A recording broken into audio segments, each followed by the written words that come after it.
and Chris Ewan is here yet. And Bill Tingley, who is online, and Sharon Scott, who is online, and Jane Mayo. So those are our current board members. We'll get to this later in the meeting. We have to vote in board member and renew some of our board members' positions. Okay. I'd also like to acknowledge and thank, we have special guests here today, Jen Kagiwara. Hi, Jen, thank you for coming. And you all know our Hawaii County Council members. And Heather Kimball, is Heather here yet?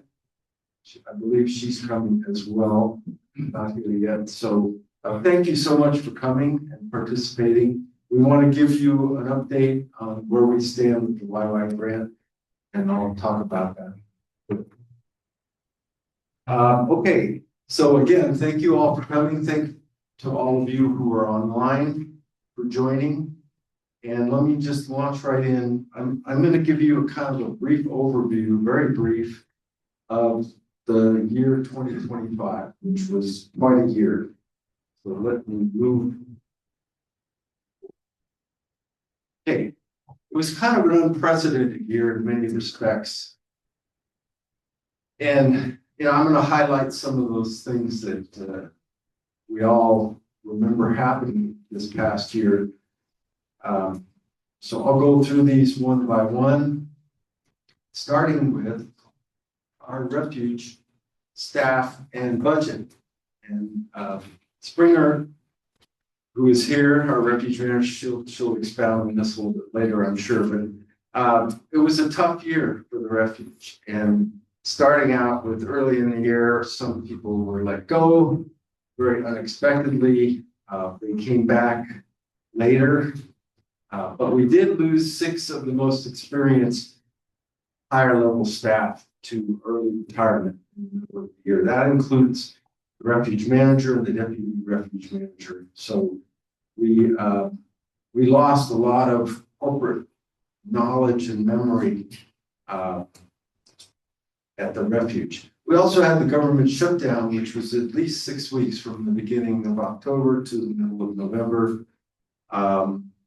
And then the budget's been sort of a moving target with still not a lot of clarity. And it continues to decline, especially in real spending dollars. Good news is we have a new refuge manager, and Springer will be talking in just a minute. So we did, in response to losing some of our employees early in the year, we launched the Save Our Seedlings campaign fundraiser. It was very, very successful. We collected in the neighborhood of $200,000 to help try to offset what happened with those employees. Those employees actually came back later. So we have this money, and we are in the process of working through agreement with the Fish and Wildlife Service to apply those funds to an ambitious planting campaign on the refuge. That should be getting started very soon. So we believe we're in a good position with making good use of those funds. And thank you to all of you who contributed. Rest assured, we're going to be in a good place with that. As I alluded to earlier, we were very fortunate to receive a YY grant from the County of Hawaii in the middle of the year. It was a $50,000 grant, and it was for our disease management program up on the refuge. The program is being run by Pat Hart and students at the University of Hawaii Hilo here, and it's embedded within Pat's Umano program, which is pooling resources from various places to address not just mosquitoes, but other aspects of conservation on the refuge. The focus of this work is on monitoring mosquitoes and being able to have a quick response in the event we detect them. Fortunately, to date, and this includes last year, we are not detecting mosquitoes at the upper end of the refuge. But we have to be vigilant in keeping track of that. So you can see in the slide the transects that are on the refuge where there are mosquito these devices that will capture mosquitoes if they're in the area. And so we have pretty good coverage now for that part of the refuge. As you know, the upper end of the refuge is really critical. It's a question. Yeah, why don't we have more monitoring down at the lower, or do we know there's mosquitoes? We know there are mosquitoes down there, yes. And it's a lot harder to get to. But I won't go into the details, but there's a lot of fascinating new information coming out of how the birds on the upper end of the refuge, while they, for the most part, are free of avian malaria, there are some that have it, particularly the exotic birds. And the theory is they're contracting it when they move downhill and they move back up. And anyway, we don't have time, unfortunately, to get into all the details, but it's a great program, and we're so grateful to the county for supporting this. Okay, Find Your Wild, September 13th was once again a huge hit. We registered over 500 participants with about 100 volunteers. Fish and Wildlife Service was involved. It was a great success. We maxed out our ability to register people, and I think everybody had a really wonderful time. We had 10 exhibitors at the refuge for this, and a huge shout out to Susan Miyasaka, who was chair of our committee. And she started by Roseanne Liner, who I'm not sure is here today, but anyway, thank you, Susan. It's a hard job, and you did a wonderful job with it. Volunteer trips, we continue to sponsor 8 trips a year up to the refuge. We're already booked for the first 4 for 2026. Joe Vieira is our volunteer committee chair, and we'll be announcing our second group of 4 trips for the latter part of the year. And all this work, it really makes a difference on the refuge, and everybody has a good time contributing and helping with the planting for the most part. And the planting, we talked about this at our meeting last year. We had a presentation from people who developed this study using remote sensing, but you can see very graphically the difference that's in the planting that's happened over the last 35 years. And all these areas very quickly become suitable habitat for all the native birds, including the endangered. So for those of us who remember what the refuge looked like in 1985, it's remarkably different because of all this very successful reforestation. As you all know, we had a wildfire right next to the refuge in the beginning of November last year. And thank you to all of the firefighters who responded from county, state, and federal, and they prevented the fire from moving into the refuge. It came right to the boundary of the refuge at the southwest corner of the refuge, but did not cross the road. So, and we're going to be talking a lot more about the risk of fire and what happens. I will just say real quickly, pretty much everything that burned was gorse, which I guess you could say is a good thing, but let's talk about that later. The endowment, all of you are probably aware of the endowment. We are continuing to grow it at record paces. This year, as of the end of December, we raised $661,000 from 449 donors. We're now almost at 3 million. So 2026 will be the year we complete the endowment. We're going to work hard to get to our goal of 3.5 million. And that will be what we strive for in this year, 2026. So we're sort of queuing this up for everybody to be ready to help us get to that goal by the end of 2026. We're also looking for one more volunteer to help on our endowment committee. So if you're interested, please let us know. We have a lot to do, but we're doing hugely successful work. Then we had the 40th anniversary celebration of the refuge over in Kona on November 21st. And that was just a great event. It was a lot of fun. Everybody had a great time. We raised a lot of money. And we, most of all, recognized what we've done over the last 40 years. It's been a real journey to get where we are today. And we took this opportunity to both celebrate the accomplishments and to look forward with what we need to do. Plus the fundraising aspect, which was a significant part of what we added to the endowment. We were very fortunate to have Mayor Kimo Alameda give us a proclamation that November 21st, 2025 was Friends of Hakalau Forest National Wildlife Refuge Day in the county of Hawaii. Here's a photo of the proclamation. So we're super grateful for that recognition. And then I want to acknowledge the cast of almost thousands who helped put this on.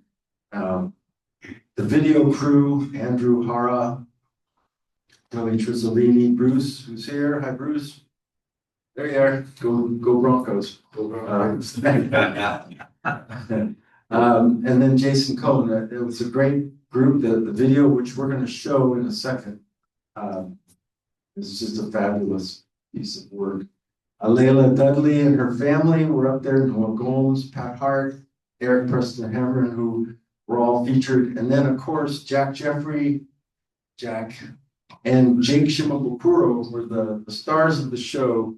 We're super grateful to both Jack and Jake for their contributions. And, Jake has become a real strong advocate for what we're doing with the Friends Group and supporting the refuge.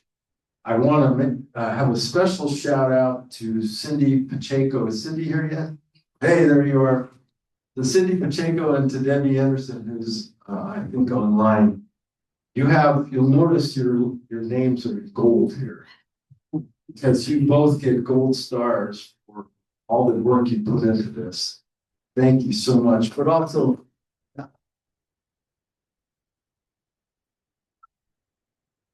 Janet Coburn, who helped quite a bit, and Beth Young. Shout out to you. We also want to acknowledge our partners who sponsored this, and they're up here. You can see them listed. We had some really generous support from many different sources to put on the gala and to celebrate with us. Okay. We don't have this on the agenda, so I hope you'll bear with us. I think you'll find it very interesting to see. It's going to take us a little bit past our deadline, our goal of 12 o'clock, but I think it's worth it to see this video. We created this video I mentioned, and it's just a marvelous piece of work, so enjoy. I hope this works.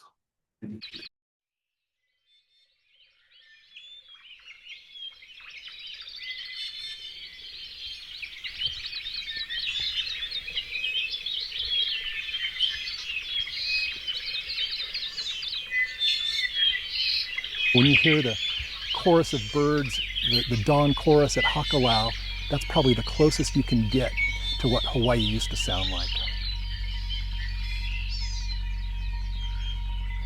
The smells are different, the wind is different, the sounds are certainly different. It's a different experience.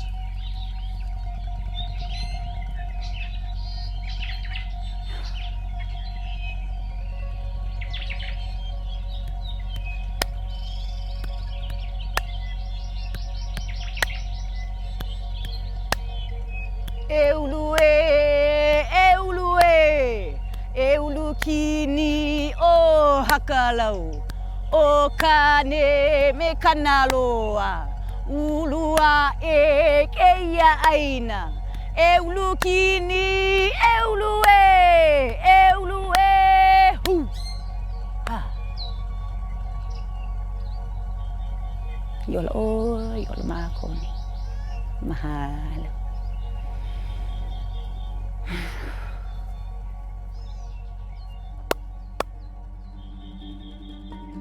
The name Hakalau, you could literally translate that a few ways. One way, which is super aligned with the purpose of this place now, and what we find in this place right now, is many perches.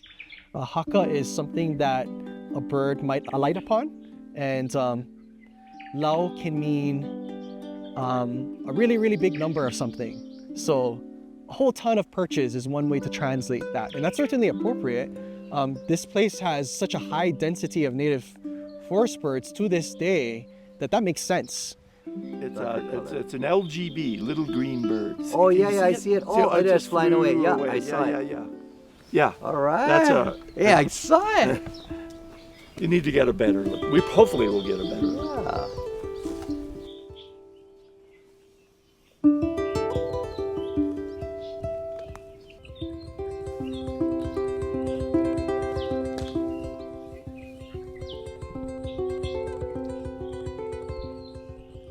Yeah, it's really a privilege to be here in person, because for a while now I've only had audio recordings of this space, this environment. So actually being here in person is really special.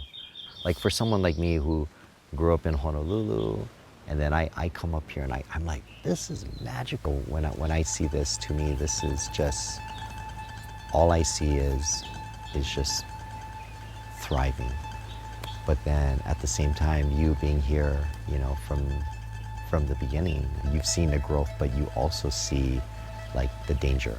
The Hawaiian honeycreepers all evolved from one colonization of a finch-like bird that got to Hawaii about 5.5 million years ago, and evolved into almost 60 different species of Hawaiian honeycreepers.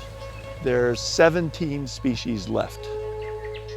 So in the past 150 years, we've lost a great number of species. So I've been in Hawaii for a little over 50 years.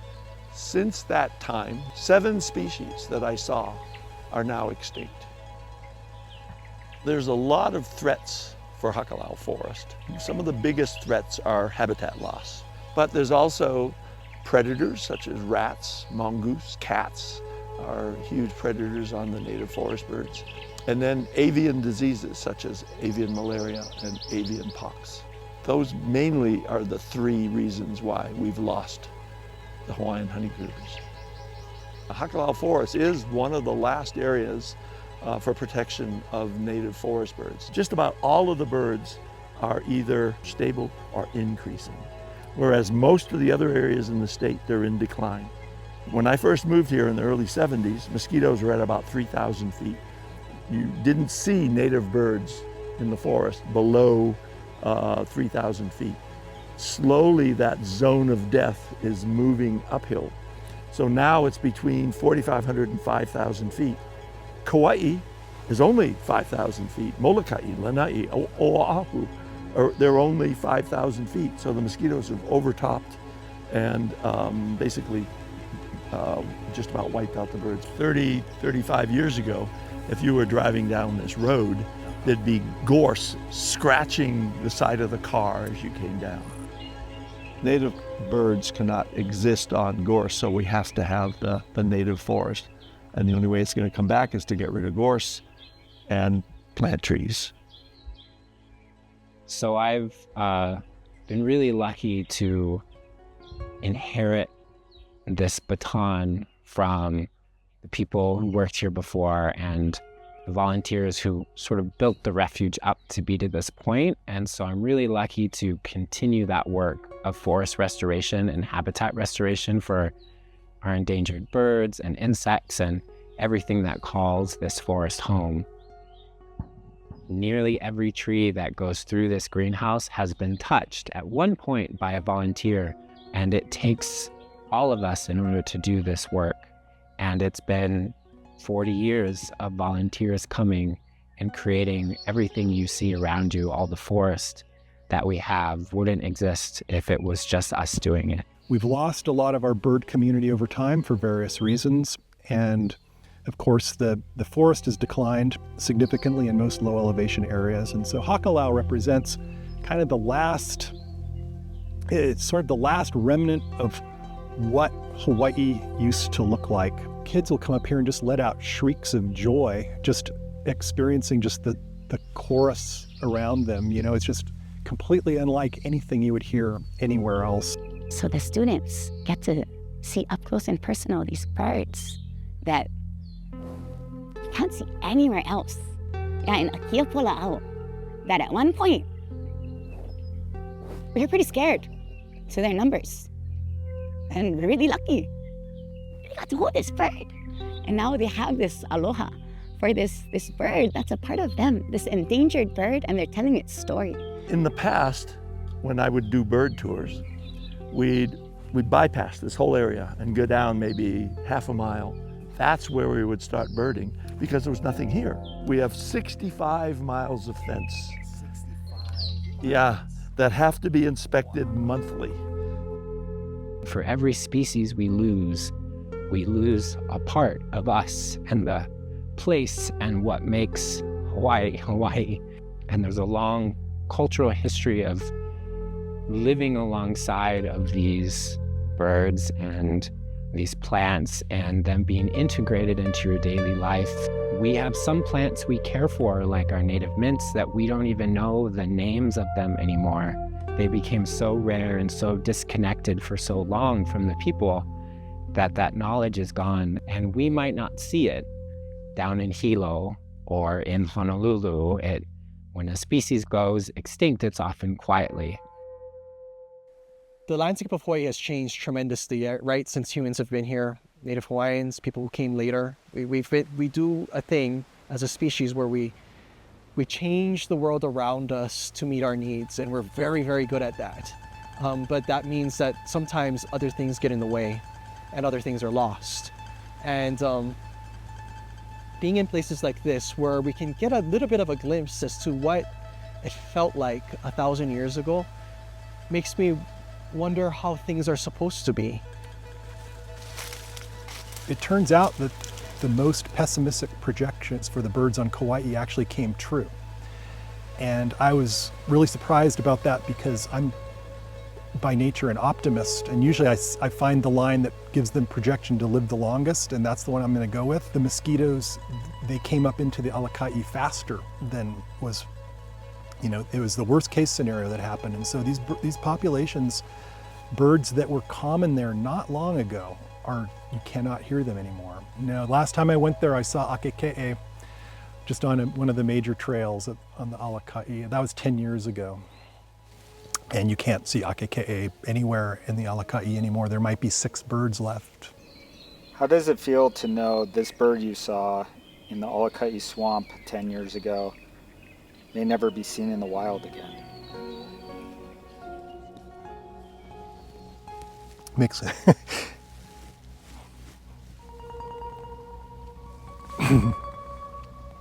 Yeah, it just makes you want to cry.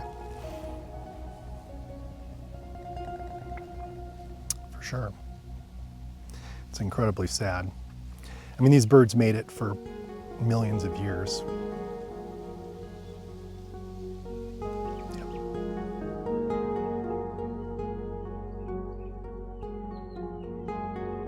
Good, we're getting a little bit of birdsong. Amakihi just sang.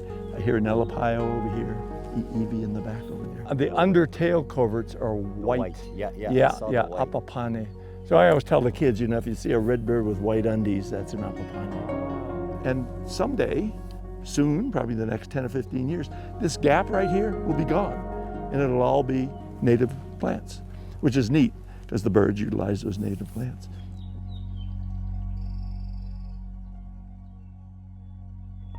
It's not just, you're not just sustaining the bird population, you're actually reversing the effects. So you're growing the population, you know, and you're not just preserving it. I mean, so that's, to me, that's so encouraging. Yeah, what are we going to leave behind? What kind of a legacy are we leaving behind?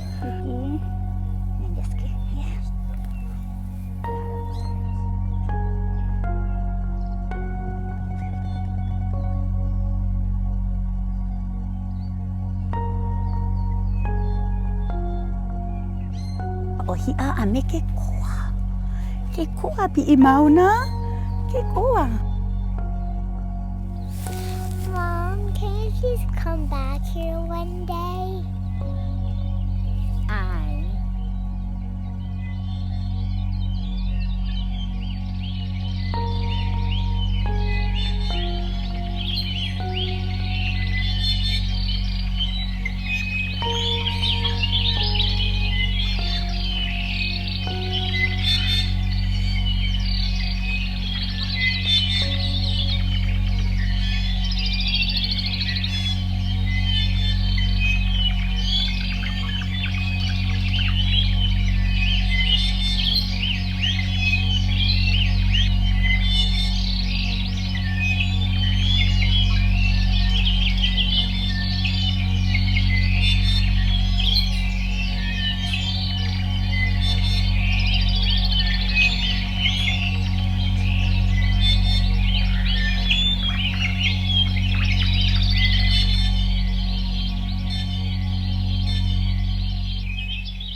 E ku ho'ohei au I ka manu I ka puapua eu I ka ukia elekei.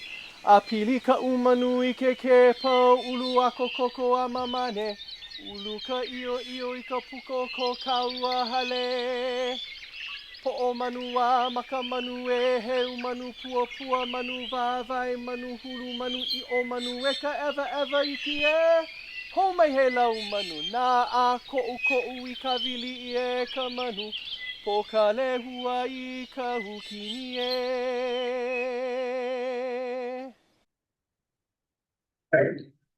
I hope you enjoyed that, and